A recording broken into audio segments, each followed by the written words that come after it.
आज साधनाने हा जो विशेष अंक काढलाय त्याच्या प्रकाशन प्रसंगी इथे राहायला मला खरोखर खूप आनंद होतोय.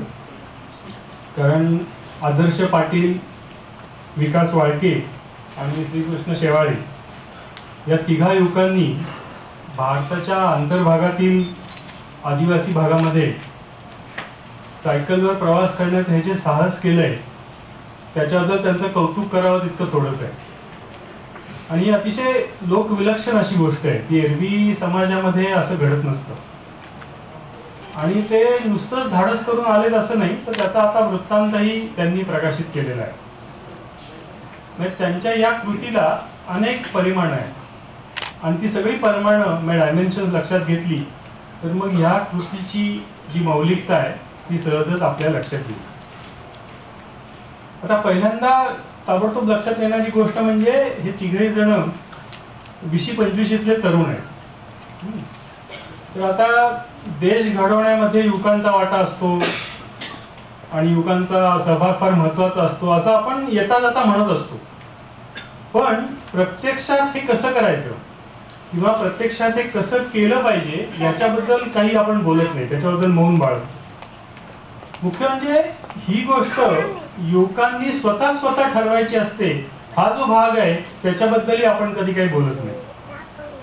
म्हणजे युवकांचा देश कार्याकरता किंवा इतरही कुठल्या कामाकरता वापर करण्याचा प्रयत्न सगळेच जण करत असतात. पण युवकच त्या प्रक्रियेचे सूत्रधार असतील अशा प्रकारची आखणी किंवा मांडणी होत नसते. आता 70च्या दशकामध्ये जयप्रकाश नारायण यांनी युवकांमधली शक्ती अचूक हेरली होती आणि म्हणून त्यांनी युवकांना केवळ सामाजिक परिवर्तनाचंच नाही तर संपूर्ण क्रांतीचं वाहक मानलं होतं आणि तशी ग्वाही फिरवली होती. आणि तसं मानण्याचं त्यांचं कारण असं होतं की युवक हे निर्भय स्वतंत्र वाढण्याचे आणि व्यवस्थेमध्ये कुठलेही हितसंबंध नसलेले असतात हे त्याचं मुख्य कारण होतं. पण माणूस जसा मोठा होत जातो तसतसे त्याच्या व्यवस्थेमध्ये निरनिराळ्या प्रकारचे हितसंबंध तयार होतात आणि मग त्याच्या हातून कुठल्या प्रकारची निर्भीड अशी कृती होत नाही. फक्त युवावस्थेमध्येच अशी त्याच्या अंगात ताकद असते की तो व्यवस्थेच्या विरुद्ध, प्रस्थापित व्यवस्थेच्या विरुद्ध बंड करू शकतो, भांडू शकतो, त्याच्या विरोधात जाऊ शकतो. कारण युवक जो असतो तो जात्याच त्याला अंगात ती बंडखोरी असते.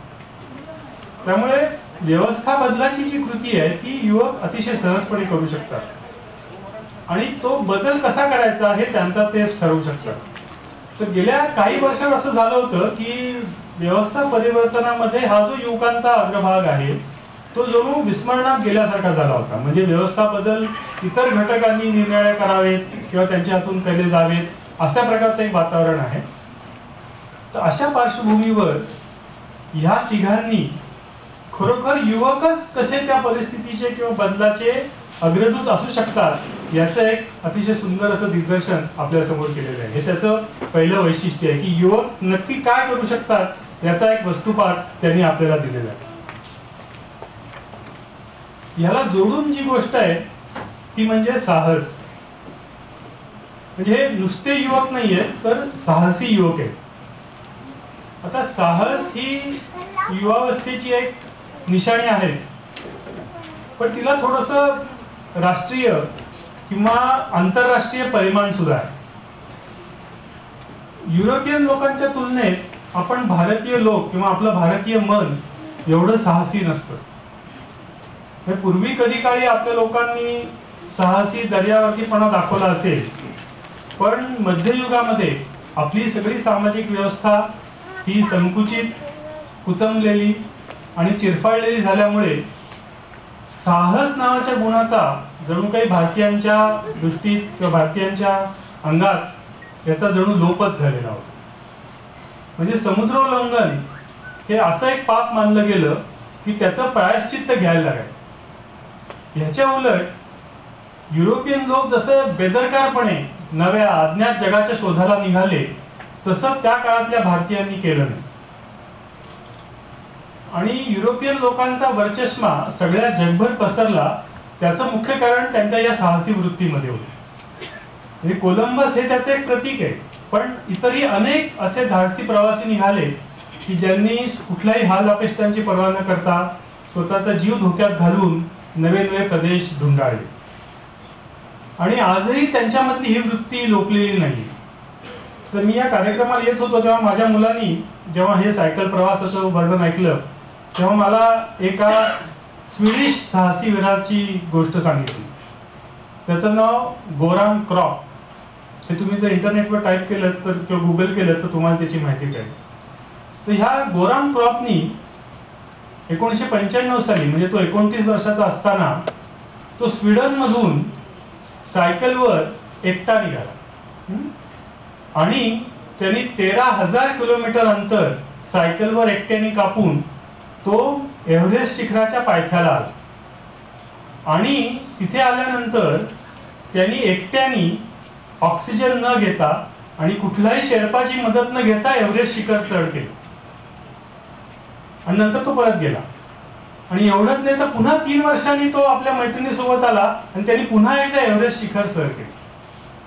आणि तुम्हाला इंटरेस्टिंग वाटेल की त्यांनी प्रवासाकरता एक खास सायकल बनवून घेतली होती. आणि तुम्ही जसं तुमचा शिधा तुमचं अन्न स्वतःच्या बरोबर केलं तसं त्यांनी सगळं स्वतःच्या बरोबर सांभाळलं होतं. तुम्ही इंटरनेटवर गुगल करून बघा ती सायकल कशी असते आणि काय केलं. तुम्हाला जे बॅगा सांभाळायला तारांबळ उडत होती ती त्यांनी कशी दूर केली त्याचं तिथे बघता येईल. तर साहसाची जी परंपरा असते ती अशी असते आणि त्या परंपरेमधलं हे साहस या मुलांनी केलेलं आहे. आणि ते ज्या प्रदेशाच्या प्रवासाला निघाले तो नुसता निव्वळ दुर्गम आदिवासी प्रदेश नव्हता. तर गेल्या काही वर्षामध्ये प्रचंड हिंसाचार होत असलेला म्हणजे हिंसात्मक चळवळींनी पेटलेला अत्यंत असुरक्षित आणि जवळजवळ संचारबंदी असल्यासारखा असा तो प्रदेश होता. त्या भागातल्या हिंसाचाराच्या बातम्या नुसत्या ऐकूनच तिथे आपल्या मध्यमवर्गीय लोकांचं मन भयकंपित होत असतं. तर तिथे व्यावसायिक किंवा दुसरं कुठलंही कारण नसताना केवळ त्या भागातल्या लोकांना भेटायला म्हणून जायचं हे खरोखर फार मोठं धाडस आहे. आणि ते ह्या मुलांनी अतिशय साहसी वृत्तीने ते केलेलं आहे. आणि तिसरी महत्वाची गोष्ट अर्थातच की त्यांनी हे सायकलवर केलेलं आहे. म्हणजे मोटरसायकलवर किंवा मोटारीनी जगप्रवास किंवा भारत प्रवास करणारे लोक असतात त्यालाही हिंमत लागते. पण सायकलवरून असा प्रवास करणं ह्याला एक विशेष महत्व आहे. आणि आदर्श पाटील यांनी आपल्या वृत्तांतामध्ये लिहिलेलं आहे की सायकल ही प्रत्येकाला जवळची असते आणि माणसं सायकलमुळे खूप सहजरित्या कनेक्ट होतात. म्हणजे जेव्हा तुम्ही सायकलवरून चालता तेव्हा रस्त्यावरचा माणूस तुमच्याशी सहजरित्या कनेक्ट होतो आणि त्यांच्यात आणि आपल्यात दुरावा राहत नाही. तर ही गोष्ट अगदी खरीच आहे. पण त्यासोबत आणखीन एक महत्वाची गोष्ट अशी आहे की सायकल हे असं एक यंत्र किंवा वाहन आहे की जे आपल्या शरीराशी आणि भोवतालच्या निसर्गाशी सुसंवादी असतं. म्हणजे तुमच्या अंगात जेवढी शक्ती आहे किंवा तुमच्या अंगात जेवढा उत्साह आहे तेवढ्याच जोरात सायकल पळणार. तुमच्याशी आणि भोवतालच्या निसर्गाशी ते अगदी समरूप होऊन चालत असतं. आता मोटारसायकल सुसाट रस्त्यावर पळून डेअरिंग दाखवणारी मुलं असतात पण ती शक्ती त्या इंजिनाची किंवा पेट्रोलची असते. त्यांना असं सांगितलं की तुम्ही पळून तेवढा जोरात पळून दाखवा तर त्यांना दाखवता येणार नाही. तर त्यांना एवढ्या जोरात ते डेअरिंग दाखवता पण तिथे येणार नाही. आता जे लोक सायकल चालवतात त्यांना माहिती आहे इथे की सायकलवरून जाताना आपण गतिमान जरी असलो तरी सुद्धा भोवतालच्या वातावरणाशी आपली एक तद्रुपता साधता येते आणि तशी तद्रुपता कुठल्याच दुसऱ्या वाहनाने साधता येत नाही. त्यामुळे सायकल हे प्रवासाचंच नाही तर एक प्रकारच्या आत्मिक आनंदाचं सुद्धा साधन राहिलेलं आहे. आता ह्यांनी हे जे साहस केलं आहे त्याचा एक जो भाग आहे ज्याच्यासाठी यांचं खरोखर खास अभिनंदन केलं पाहिजे ते म्हणजे या साहसाला सहानुभूतीची जोड आहे. आणि यांनी या वृत्तांतात लिहिल्याप्रमाणे त्यांच्या प्रवासाचं उद्दिष्ट किंवा थीम ही माणूस म्हणून जगायला शिकण्यासाठी आणि माणूस समजून घेण्यासाठी अशी होती. आणि ही मला वाटतं सर्वात महत्वाची गोष्ट आहे की उद्देश काय आहे तर माणूस म्हणून जगायचंय आणि माणूस समजून घ्यायचा आहे. आता हा खडतर प्रवास करण्याच्या आदल्या वर्षी त्यांनी चंद्रपूर गडचिरोली भागामध्ये असाच प्रवास सायकलवरून केला होता. पण तो मुख्यतः त्या भागातले जे प्रसिद्ध सामाजिक प्रकल्प आहेत त्यांना बघण्यासाठी होता. आणि त्या अनुभवापासून प्रेरणा घेऊन मग त्यांनी गोंडवनाच्या अंतर्भागात म्हणजे भामरागड पासून पुढे बस्तर, आंध्र प्रदेश, तो जो सगळा अंतर्भाग लागतो त्याच्यात जे आदिवासी लोक राहतात त्यांचं जगणं समजून घेण्यासाठी ही मोहीम काढली. कारण त्यांना तिथल्या आदिवासी लोकांच्या जगण्याशी स्वतःला जोडून घ्यायचं होतं. ते राहतात कसे, जगतात कसे, त्यांचे प्रश्न कोणते आहेत हे सगळं समजून घ्यायचं होतं. याला आपण सह अनुभूती असं म्हणतो. म्हणजे हे साहस करण्यामागं त्यांचा कुठलाही स्वार्थ किंवा महत्वाकांक्षा नव्हती. निव्वळ सहानुभूती आणि प्रेम ह्या गुणांनी, ह्या भावनेनी त्यांनी हे साहस काढले. अगोदर मी ज्या युरोपियन लोकांच्या साहसाचा उल्लेख केला त्याच्यामध्ये सुप्तपणे का होईना अशा तऱ्हेच्या महत्वाकांक्षा होत्या. म्हणजे नवी भूमी पादाक्रांत करण्याच्या किंवा व्यापारातून नफा कमावण्याच्या किंवा धर्म प्रसार करण्याच्या अशा आकांक्षांनी त्यांचं साहस डागाळलेलं होतं. परंतु ह्या युवकांचं असं कुठलंही साहस यांनी डागाळलेलं नाहीये. तर आपल्याच देशातल्या दुर्लक्षित वंचित समाज घटकांशी एक बंधुभावाचं नातं जोडण्याचा यांचा उद्देश त्याच्यामध्ये होता. आणि हे या प्रवासाचं सगळ्यात मोठं वैशिष्ट्य की ज्याच्यामुळे त्यांच्या या सगळ्या कृतीला एक विशेष मौलिकता प्राप्त झाली. आता या तरुणांचं साहस पाहून इतिहासातल्या त्या वेडात दौडलेल्या वीरांची आठवण येणं साहजिक आहे. मात्र या दोघांमध्ये एक मोठा फरक आहे. ते जे वीर दौडले त्यामध्ये शौर्य होतं पण आत्मघात होता. आणि हे जे वीर गेलेले आहेत त्याच्यामध्ये साहस आहे आणि आत्मशोध आहे. कारण मी म्हटलं तसं की दुसऱ्यांना समजून घेण्याची जेव्हा आपण प्रक्रिया करतो तेव्हा आपण आपलाच शोध घेत असतो. त्या प्रक्रियेतून खरं जे सापडतं आपल्याला ते आपण स्वतः सापडत असतो. तर तो आत्मशोध त्याच्यामधला सगळ्यात महत्वाचा आहे.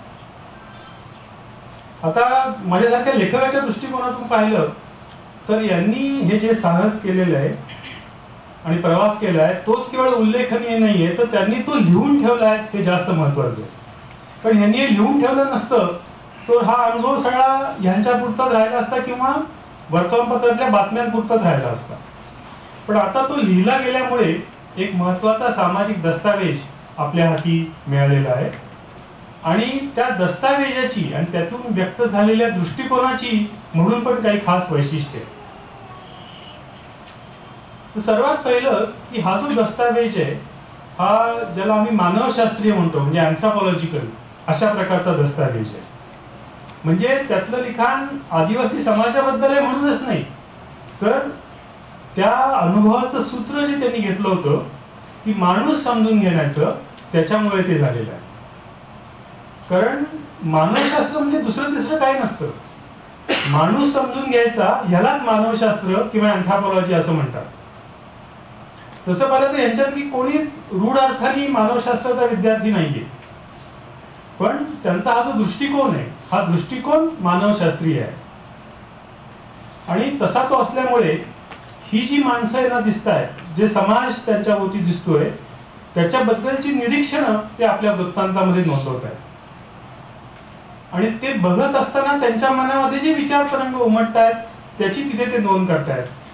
आणि त्या संदर्भात काही तात्विक मुद्दे सुद्धा ते उपस्थित करतायत. आणि ह्या सगळ्यांचा मिळून हा असा मानवशास्त्रीय दृष्टिकोन होतोय. आता आदिवासींकडे आपल्या समाजाचं एकंदरच दुर्लक्ष होत असल्यामुळे त्यांच्याविषयी पुरेसं संशोधन आपल्याकडे होत नाही. आणि त्या भागात प्रत्यक्ष फिरून केलेलं संशोधन तर अधिक दुर्मिळ असं आहे. त्यामुळे या अशा तऱ्हेच्या कामाचं खरं म्हणजे फार वैशिष्ट्य आहे. आता आपल्याकडची विद्यापीठं ही अतिशय संकुचित आणि अनुदार झाल्यामुळे किंवा झाली आहेत म्हणून, नाहीतर ह्या वृत्तांतामध्ये थोड्या अधिक माहितीची भर घालून आणि व्यवस्थित संदर्भ देऊन हे सहज एमफिल डिग्रीसाठी पात्र होऊ शकतात.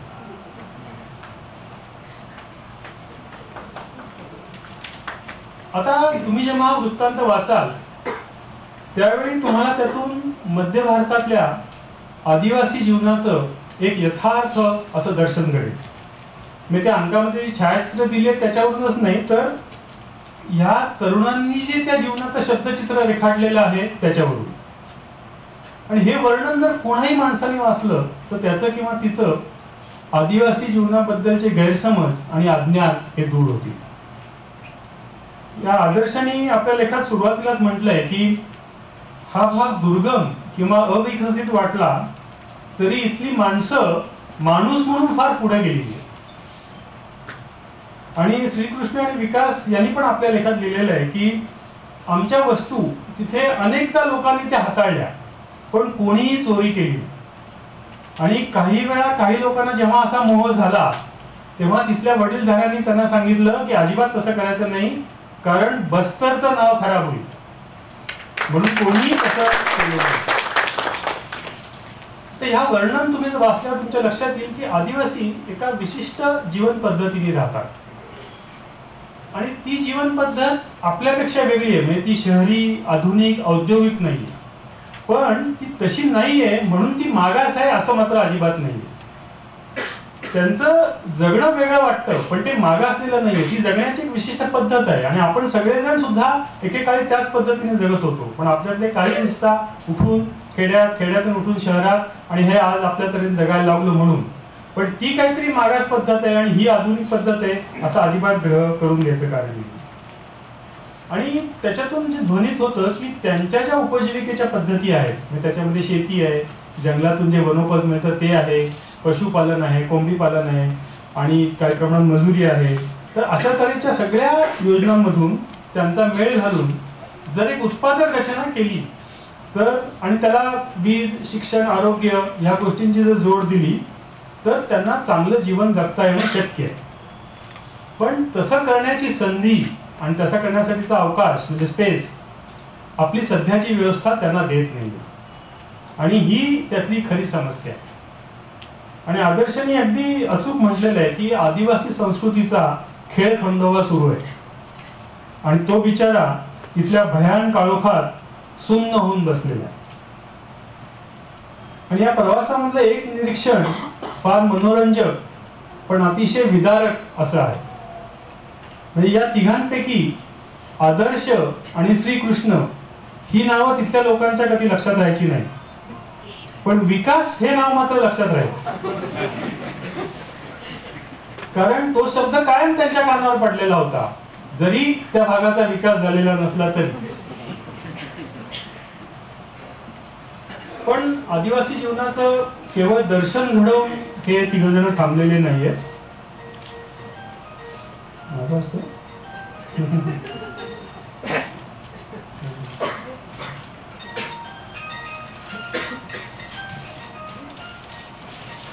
तर त्या आदिवासी जीवनातल्या काही कळीच्या मुद्द्यांना यांनी स्पर्श केलेला आहे. आणि आदर्श आपल्या लेखात असं म्हणतो की जंगल आहे म्हणून ते आहेत आणि ते आहेत म्हणून जंगल आहे. आता मध्यमवर्गीय शहरी माणसांना या निरीक्षणाचं मोल चटकन लक्षात येणार नाही, कारण आदिवासी माणसं जंगलतोड करतात आणि म्हणून जंगल उजाड होत राहिलेली आहेत असा अपप्रचार कायम होत असतो. पण वस्तुस्थिती याच्या बिलकुल उलट आहे. ही भारतीय जंगलांची जी सगळी लूट आहे ही उद्योगपती, कंत्राटदार आणि भ्रष्ट सरकारी अधिकारी यांनी केलेली आहे. त्याचे शेकडो पुरावे उपलब्ध.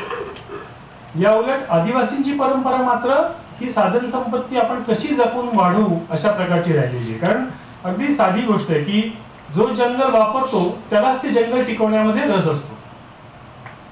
आणि अलीकडच्या काळामध्ये गडचिरोली जिल्ह्यातल्या मेंढालेखा नावाचं जे गाव आहे किंवा चंद्रपूर जिल्ह्यामध्ये पाचगाव नावाचं गाव आहे, त्या गावांनी हे दाखवून दिलेलं आहे की जर आदिवासींना आपल्या भोवतालच्या जंगलाचा अधिकार मिळाला तर त्याचा अतिशय संवर्धनशील वापर ते करू शकतात. त्या मेंढालेखा गावाचे पुस्तक आपण काहींनी पाहिलं असेल, गोष्ट मेंढालेखा या नावाची आहे ते. तर त्याच्यात पाहिलं तर कळेल की जर खरोखर जंगलावरचे अधिकार दिले तर त्याच्यातून पूर्वी कधी नव्हती इतक्या तऱ्हेची संपत्ती ते गाव स्वतः गोळा करू शकतो. तसंच इतरही आदिवासी गाव ज्यांना आता हे हक्क अधिकार मिळाले ते तसं करू शकतात. त्यामुळे ज्या तऱ्हेची जीवनमान, ज्या तऱ्हेची जीवनशैली आपण जगतो, तशा तऱ्हेची जीवनशैली त्या वातावरणात सुद्धा त्यांना देणं शक्य आहे, पण तसे प्रयोग आपण करून बघत नाही. दुसरा एक फार महत्वाचा मुद्दा आदर्शांनी मांडलेला आहे, तो म्हणजे आदिवासी आणि त्यांचा धर्म. त्याने अगदी अचूक लिहिलेलं आहे की आदिवासींचा धर्म हे दुसरेच लोक ठरवतात. आता आपला धर्म काय हे ठरवायचा अधिकार आदिवासींचाच असला पाहिजे. म्हणजे केवळ आदिवासींना नाही, कोणत्याही माणसाचा धर्म काय हे ठरवायचा अधिकार फक्त त्याच माणसाला असला पाहिजे. तुझा धर्म अमुक आहे असं दुसरा माणूस त्याला सांगू शकत नाही. आता भारतात जेव्हा संघटित धर्मांचा उदय झाला तेव्हापासून हा गोंधळ झालेला आहे. आणि केवळ आदिवासीच नाही, तर जे लोक संघटित धर्माचे नसतात त्यांच्यावर संघटित धर्मांनी हे सांस्कृतिक आक्रमण त्याच्यावर केलेलं आहे. आणि संघटित धर्म इथे तयार होण्याच्या अगोदर भारतात जेवढे जेवढे म्हणून मानव समूह होते, आणि ते पुष्कळ होते, त्या सगळ्या मानव समूहांचा आपला म्हणून एक धर्म होता. आता ही गोष्ट खरी आहे की त्या धर्मांमध्ये म्हणजे त्याच्या सगळ्या ती सगळी विविधता होती, त्याच्यामध्ये काही समान सूत्र होती, त्याच्यात काही सारखेपणा होता, काही उपासना पद्धती सारख्या होत्या, आणि विविधतेत एकता आपण असं म्हणतो त्या अर्थाने अगदी खरं आहे. पण म्हणून त्या सगळ्यांचा एकच एक धर्म होता असं मात्र अजिबात नव्हतं. फार फार तर असं म्हणता येईल की इथल्या देशात राहणाऱ्या लोकांचे अनेक धर्म त्या काळात इथे राहत होते. म्हणून मुद्दा असा आहे की आपला धर्म कोणता हे आदिवासींना स्वतः सांगू दे, ते बाकीच्यांनी ठरवू नये. आणि ते जर कुठल्याही संघटित धर्माचे सदस्य नसतील तर मग त्यांना तसं मानण्याचा अट्टहास केला जाऊ नये आणि त्यांना फसवून किंवा सक्तीनं त्यांचं धर्मांतर पण केलं जाऊ नये. खर तर तुझा धर्म कोणता हा प्रश्नच आता कालबाह्य झाला पाहिजे. म्हणजे मानवता हा जर धर्म असेल आणि सगळे असं म्हणत असतील आणि सगळ्यांची त्याच्यावर जर सहमती असेल तर मग प्रत्येकाने वेगवेगळा धर्म सांगण्याची काहीच आवश्यकता नाही. म्हणजे सांस्कृतिक परंपरा वेगवेगळ्या असू शकतील, त्याचं आपण जतन करू, वाढवू शकतो त्या, पण सांस्कृतिक परंपरांना धर्माचं स्वरूप देण्याची काहीही गरज नाही.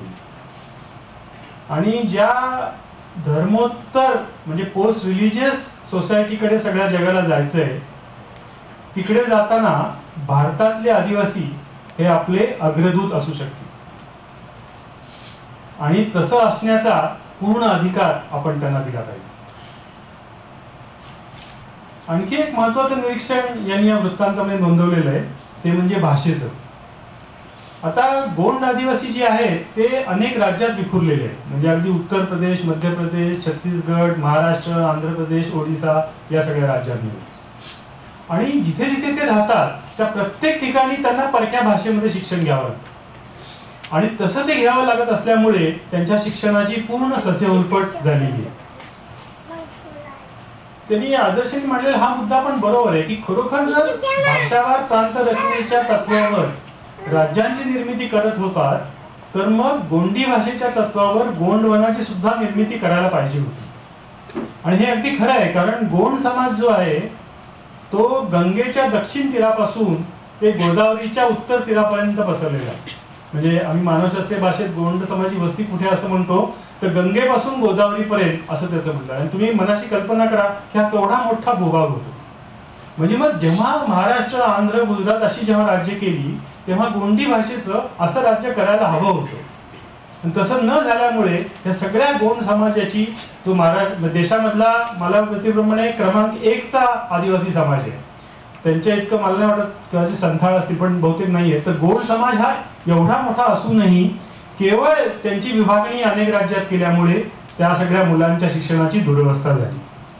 आणि ही म्हणजे आता तरी ती चूक दुरुस्त करायची की नाही, तर कुठल्याही राज्याने त्या बाबतीत अशा प्रकारची पावलं उचललेली नाहीत. आणि त्यामुळे ती मुलं अतिशय हुशार आणि चुणचुणीत असून सुद्धा शिक्षणापासून वंचित राहतात. आणि ही चूक आपण कधीच सुधारणार आहोत म्हणजे या सगळ्या पिढ्यांचं शिरकाण झाल्यावर. आणि मग हा जो प्रश्न आहे तोच मग आपल्याला सध्या त्या भागामध्ये जो असंतोष पेटलाय त्याच्याकडे घेऊन जातो. आता नक्षलवाद्यांना भेटणं किंवा त्यांचा अभ्यास करणं असा खरं तर यांचा मूळ उद्देश नव्हता. तशा प्रकारच्या गाठीभेटी काही लेखकांनी आणि पत्रकारांनी घेतलेल्या आहेत आणि त्याच्यावरची पुस्तकं पण प्रसिद्ध झालेली आहेत. आणि त्या पुस्तकातून काही विशिष्ट अशी राजकीय भूमिकाही तिथे त्या लोकांनी घेतलेली आहे. ह्या युवकांना मात्र अभावितपणे नक्षलवाद्यांना सामोरं जावं लागलं. आणि ते नक्षलवादी कसे आहेत याचं वर्णन या वृत्तांतामधून अबोलपणे, अप्रत्यक्षपणे आणि अराजकीय भूमिकेतून आलेलं आहे. मात्र ते पुरेसं बोलकं आहे. आणि त्यातून एक गोष्ट आपल्याला नक्की समजते की भारताचा सगळा अंतर्भाग गेल्या अनेक वर्षापासून मूलभूत सोयी सुविधांपासून वंचित राहिलेला आहे आणि वर्षानुवर्ष अन्यायाची शिकार झालेला आहे. म्हणजे स्वातंत्र्यपूर्व काळात तर त्यांच्यावर अन्याय झालाच, पण स्वातंत्र्यानंतरही तो अन्याय कमी व्हायच्या ऐवजी आणखीनच वाढलेला आहे. हिंसाचार ही आदिवासींची कधीही सहज प्रवृत्ती नव्हती, परंतु त्यांना त्या दिशेकडे ढकलण्यात आलेलं आहे. आणि आता तर त्यांची परिस्थिती फार भीषण झालेली आहे, विशेषतः त्या समाजातील युवकांची. कारण त्यांच्यावर आता दोन्ही बाजूनी बंदुका रोखलेल्या. पण त्यातली गोळी सुटली तर मरतो तो मधल्या मधला आदिवासीच. कुठल्याही बंदुकीतून गोळी सुटली तरी मरतो तो आदिवासीच. आणि सरकारने तिथं मोठ्या प्रमाणावर फौज, सशस्त्र सेना तैनात केलेली आहे. ही फौज तिथे काय करते याच्यावर या युवकांनी भाष्य केलेलं नाहीये.